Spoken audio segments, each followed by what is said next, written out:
What do you think that means? Division property of equality. Exact You- opposite of what we just learned. Okay. So if you do what on one side, you have to do it to the other. You have to divide by the same number, right? You don't divide by the same number, the scales won't equal each other out. So here we have 2 apples on both sides.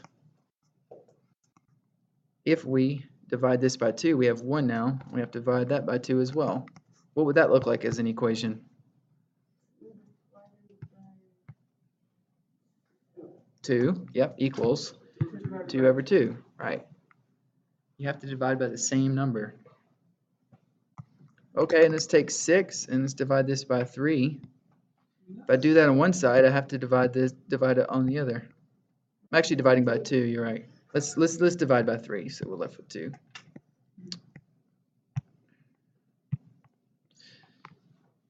And they would weigh the same, it doesn't matter how you stack them, right?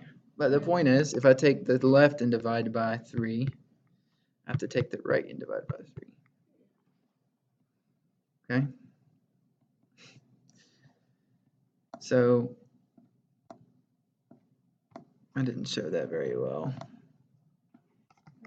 Each of these would be a third, right? So, I'd have to divide it like this. That's taking away 1/3, and that's taking away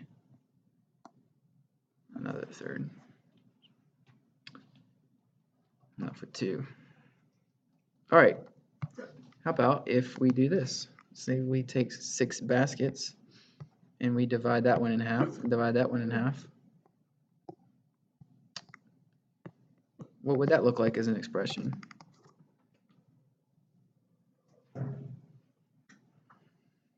We had 6 divided by 2. Nice. Very good. We had 6 times 3, which is 18 apples, and we divided that into half.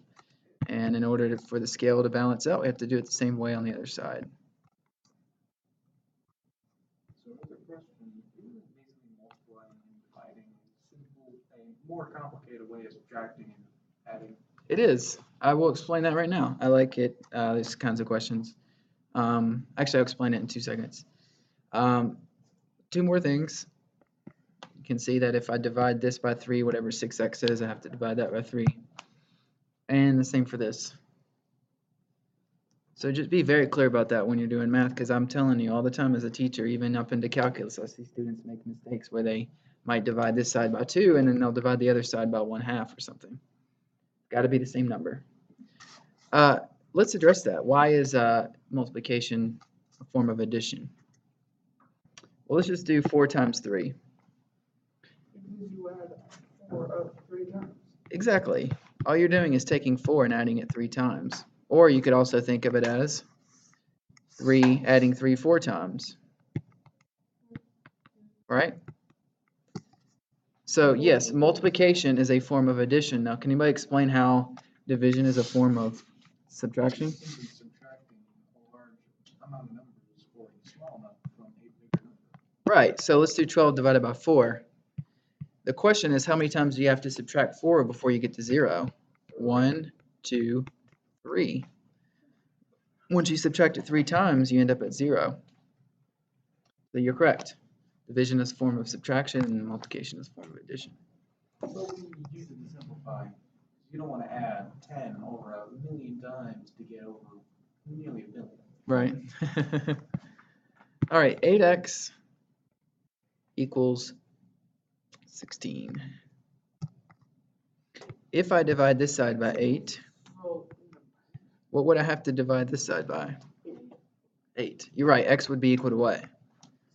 2, yeah. That's called a one-step equation. That's what we're going to go over next week. All right, say we have 2x plus 4 equals 6x minus 12.